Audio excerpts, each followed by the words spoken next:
Students, very good morning. Welcome back to my class again. In the previous classes, we were discussing about the methods to calculate interest on drawings. We shall continue with the same concept. We shall finish the methods to calculate interest on drawings. Today, let us see what is average method. Here, average method is also called as shortcut method. Okay. Average method is also called as shortcut method. Here, interest is charged on the total drawings. Here, if we are going to calculate the interest on drawings, then the total drawings made by the partner is calculated. On ವರ್ಷದಾಗ ಎಷ್ಟು ಸತಿ drawings ಮಾಡಿರ್ತಾನೆ, ಎಷ್ಟು ಸತಿ amount withdraw ಮಾಡಿರ್ತಾನೆ partnership ಫರ್ಮಿಂದ, ಅದಷ್ಟನ್ನು total ಮಾಡಿ ಆ total drawings ಮೇಲೆ ಅವರು ಇಂಟ್ರೆಸ್ಟನ್ನು ಚಾರ್ಜ್ ಮಾಡ್ತಾರೆ. ಓಕೆ, ಈಗ ಎರಡು ಕಂಡೀಷನ್ಸ್ ಇರ್ತದೆ ಈ ಮೆಥಡ್ ಮೇಲೆ ನಾವು ಪ್ರಾಬ್ಲಮ್ಸನ್ನು ಸಾಲ್ವ್ ಮಾಡಬೇಕಂದ್ರೆ. There are some two conditions. ಏನು ಹೇಳ್ತದೆ, drawings made by partners must be uniform or fixed amount ಅಂತ ಹೇಳ್ತಾರೆ. ಎವ್ರಿ ಮಂತ್ ಅಥವಾ ಎವ್ರಿ ಟೈಮ್ ಅವ್ನು ಏನು ಡ್ರಾಯಿಂಗ್ಸ್ ಮಾಡ್ತಾನಲ್ಲ ಅದು ಒಂದು ಫಿಕ್ಸ್ಡ್ ಅಮೌಂಟ್ ಇರಬೇಕು ಅಂತ ಹೇಳ್ತಾರೆ. ಸೇ ಫಾರ್ ಎಕ್ಸಾಂಪಲ್ 2,000 ಅವನು ಒಂದು ಸತಿ ವಿಡ್ರಾ ಮಾಡಿದ್ರೆ ಇನ್ನೊಂದು ಸತಿನೂ 2,000 ಆಗಿರ್ಬೇಕು. ಹಾಗೆ ರೆಗ್ಯುಲರ್ ಆಗಿ ಅವ್ನು ಎಷ್ಟು ಸತಿ ಅಮೌಂಟ್ ವಿಡ್ರಾ ಮಾಡಿದ್ರು ಅದು ಫಿಕ್ಸ್ಡ್ ಅಮೌಂಟ್ ಆಗಿ ಇದ್ದರೆ ಮಾತ್ರ ನಾವು ಎವರೇಜ್ ಮೆಥಡ್ ಅಥವಾ ಶಾರ್ಟ್ಕಟ್ ಮೆಥಡನ್ನು ನಾವು ಫಾಲೋ ಮಾಡ್ಲಿಕ್ಕೆ ಆಗ್ತದೆ. ಆಮೇಲೆ and also drawings made for uniform are same intervals. Same intervals ಅಂತಂದರೆ ಏನು ಹೇಳ್ತಾರೆ ಇಲ್ಲಿ, ಅವನು ಎಷ್ಟೇ ಸತಿ ವಿಡ್ರಾ ಮಾಡಿದ್ರು ಒಂದು ಟೈಮ್ ಸೇಮ್ ಇರಬೇಕು. ಈಗ ಫಾರ್ ಎಕ್ಸಾಂಪಲ್ 1 ಮಂತ್ ಏನಾದರೂ ಅವನು 1 ಮಂತ್ ಏನಾದರೂ ಅವನು ಈಗ ವಿಡ್ರಾ ಮಾಡಿದರೆ ನೆಕ್ಸ್ಟ್ ಮಂತೇ ಡ್ರಾ ಮಾಡಬೇಕು, ಅಥವಾ 2 ತಿಂಗಳಿಗೆ ಒಂದು ಸತಿ ಮಾಡಿದರೆ ನೆಕ್ಸ್ಟ್ 2 ತಿಂಗಳಿಗೆ ಒಂದು ಸತಿ ಮಾಡಬೇಕು. ಸೊ ಆ ಟೈಮ್ ಇಂಟರ್ವಲ್ ಅಥವಾ ಕ್ವಾರ್ಟರ್ಲಿ ಮಾಡಿದರೆ ಕ್ವಾರ್ಟರ್ಲಿನೇ ಇರಬೇಕು. ಸೊ ಆ ಟೈಮ್ ಇಂಟರ್ವಲ್ ಸೇಮ್ ಇರಬೇಕು ಅಂದಾಗ ಮಾತ್ರ ಈ ಮೆಥಡನ್ನು ನಾವು ಫಾಲೋ ಮಾಡಬೇಕು. ಈಗ what are the steps to calculate ಅಂತ ಹೇಳಿ ನೋಡೋಣ. there are some 3 steps okay to be followed. One is average period ಅನ್ನು ನಾವು ಕ್ಯಾಲ್ಕುಲೇಟ್ ಮಾಡಬೇಕು. average period ಕ್ಯಾಲ್ಕುಲೇಟ್ ಮಾಡಬೇಕು ಅಂದರೆ the formula is here: longest outstanding month plus shortest outstanding month divided by 2. ಇದು ಹೆಂಗ ಅಂತ ಹೇಳಿ ಬೇರೆ ಬೇರೆ situation, there are some 3 situation I'll explain here. Okay, ಇದು ಲಾಂಗೆಸ್ಟ್ ಏನಾಗ್ತದೆ, ಶಾರ್ಟೆಸ್ಟ್ ಏನಾಗ್ತದೆ ಅನ್ನೋದು ಇಲ್ಲಿ ಬೇರೆ ಬೇರೆ ಸಿಚುವೇಶನ್ ಒಳಗೆ ಡಿಫ್ರೆಂಟ್ ಆಗಿರ್ತದೆ. So below chart shows average period. Now first step is we have to calculate average period, and this is a simple formula. And ಈ formula ಹೆಂಗೆ ಆಗ್ತದೆ, ಅದು ಡಿರೈವ್ ಹೆಂಗಾಗಿದೆ. So beginning of every month if ಒಬ್ನು partner ಏನು ಮಾಡ್ದವನು first ಏಪ್ರಿಲಿಗೆ, and April to March is the financial year, 1st to 31st March is the financial year. First ಏಪ್ರಿಲಿಗೆ ಇನ್ ಕೇಸ್ ಅವನು he draws some 500 rupees. okay, 1st ಏಪ್ರಿಲಿಗೆ he draws some 500. Ending ಎಷ್ಟು 31st March. So ಒಂದು outstanding month ಎಷ್ಟಾಗ್ತದೆ, April 1ಸ್ಟಿಗೆ ಅವ್ನು draw ಮಾಡಿಬಿಟ್ಟಿದ್ದಾನೆ ಅಂದರೆ of course 12 months he has to pay. 12 monthsದು ಏನು ಮಾಡಬೇಕು, ಅವನು ಔಟ್ಸ್ಟ್ಯಾಂಡಿಂಗ್ ಮಂತ್ ಆಗ್ತದೆ, ಅವನು 12 months ಡ್ರಾಯಿಂಗ್ಸ್ ಇಂಟ್ರೆಸ್ಟ್ ಕೊಡಬೇಕಾಗ್ತದೆ. So this is what a longest month. Okay, longest month ಅಂತ ಅದಕ್ಕೆ ಹೇಳ್ತಾರೆ. ಮ್ಯಾಕ್ಸಿಮಮ್ ಇಷ್ಟೇ ಅಲ್ಲ ಅವನಿಗೆ ಕೊಡ್ಲಿಕ್ಕೆ interest, maximum outstanding month will be 12 months. Okay, ಅದಕ್ಕೆ longest month will be 12 plus 1. Shortest ಇದು ಲಾಂಗೆಸ್ಟ್ ಎಕ್ಸಾಂಪಲ್. ಓಕೆ, ಅದು ಲಾಂಗೆಸ್ಟ್ ಎಕ್ಸಾಂಪಲ್ ಎಲ್ಲೇ, ಇಲ್ಲೇ ಬಿಗಿನಿಂಗ್ ಆಫ್ ಎವ್ರಿ ಮಂತ್ ಇದ್ದಾಗ ಇದು longest example. And coming to shortest example. Okay, shortest ಅಂದರೆ ಈಗ 1st ಮಾರ್ಚಿಗೆ ಅವನು ಇನ್ ಕೇಸ್ ಏನಾದರೂ ಡ್ರಾಯಿಂಗ್ಸ್ ಮಾಡ್ದ 500 rupees, ಅವಾಗ ಏನಾಗ್ತದೆ, ಓನ್ಲಿ ಟಿಲ್ ಮಾರ್ಚ್ 31st ಎಷ್ಟಾಗ್ತದಪ್ಪ ಅವ್ನು ಕೊಡಬೇಕಾಗಿರೋ amount. That is what is outstanding month? Only 1 month. Outstanding month will be 1 month. So this is what a shortest month under beginning of every month. Okay, so 12 plus 1 divided by 2 ಇದು ಮಾಡಿದರೆ 13 divided by 2 ಅಂತ ಬರ್ತದೆ.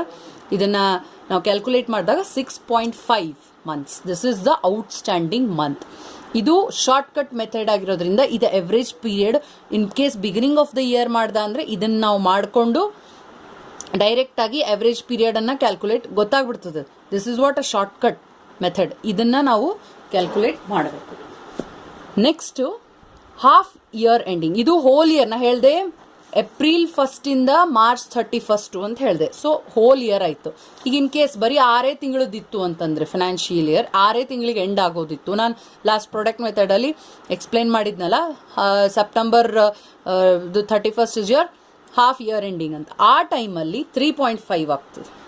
How 6 months will be your longest month. ಈಗ ನಾನು explain ಮಾಡ್ದಂಗೆ 12 ಹೆಂಗೆ ಆಗ್ತಿತ್ತು full hole ಇಯರ್ಗೆ, ಇಲ್ಲಿ 6 ಮ್ಯಾಕ್ಸಿಮಮ್ ಔಟ್ಸ್ಟ್ಯಾಂಡಿಂಗ್ ಮಂತ್ ಆಗ್ತದೆ. And 1 will be the least, that is shortest, divided by 2, that is 7 divided by 2 and 3.5. ಇದನ್ನು ನೀವು ಆವ್ರೇಜ್ ಪೀರಿಯಡ್ ಅಂತ ಕನ್ಸಿಡರ್ ಮಾಡ್ತೀರಿ. Okay, next middle of the every month. ಇದಕ್ಕೆ ಎಕ್ಸಾಂಪಲ್ ಏನು ಅಂತಂದರೆ, ಇಫ್ ಹಿ ವಿಡ್ರಾಸ್ 15th ಏಪ್ರಿಲಿಗೆ ಅವನು withdraw ಮಾಡ್ದ ಅಂದರೆ, ಓಕೆ, ಅವಾಗ ಏನಾಗ್ತದೆ, the longest outstanding month will B 11.5 months. ಹೆಂಗೆ 11.5 months? ಬಿಕಾಸ್ 15th ಏಪ್ರಿಲಿಗೆ ಡ್ರಾ ಮಾಡೋಣ ಟಿಲ್ ದ ಮಾರ್ಚ್ 31st ಎಷ್ಟಾಗ್ತದೆ? 11.5. ಇಲ್ಲಿ 12 ಆಗ್ಯದ, ಇಲ್ಲಿ ಯಾಕಂದ್ರೆ 1ನೇ ತಾರೀಕಿಗೆ ಅವ್ನು ಡ್ರಾ ಮಾಡೋಣ, ಇಲ್ಲಿ 15th ಏಪ್ರಿಲಿಗೆ ಡ್ರಾ ಮಾಡೋಣ. ಸೊ ಅರ್ಧ ಮಂತ್ ಹೋಗಿರ್ತದೆ, ಅವ್ನು ಕೊಡೋ ಅವಶ್ಯಕತೆ ಇಲ್ಲ, ಯಾಕಂದ್ರೆ ಅರ್ಧ ಮಂತ್ ಆ ಅಮೌಂಟು ಪಾರ್ಟ್ನರ್ಶಿಪ್ ಫರ್ಮ್ ಒಳಗೆ ಇರ್ತದೆ.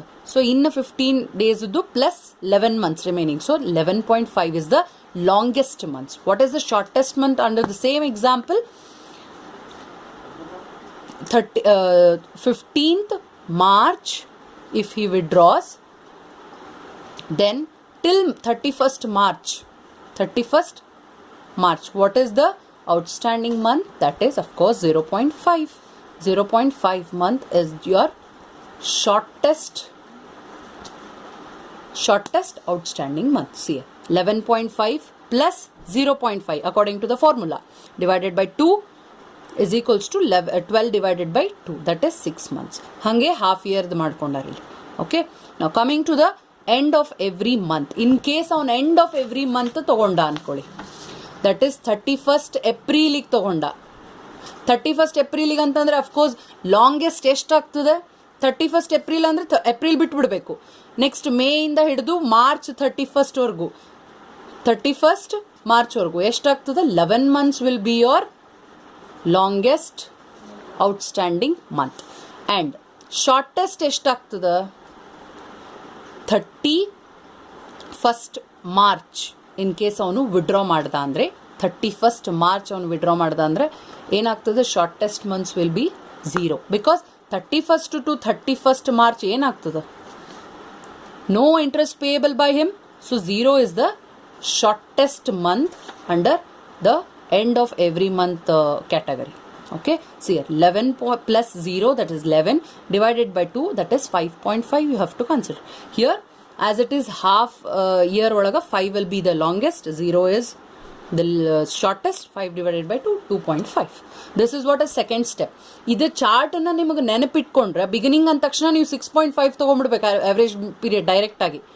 6.5 ಯಾಕಂದ್ರೆ 12 plus 1 divided by 2, ಅದನ್ನ ಇಲ್ಲಿ ಈ ಫಾರ್ಮುಲಾದಾಗ ಹಾಕಿ ತೊಗೊಂಡ್ಬಿಡ್ಬೇಕು.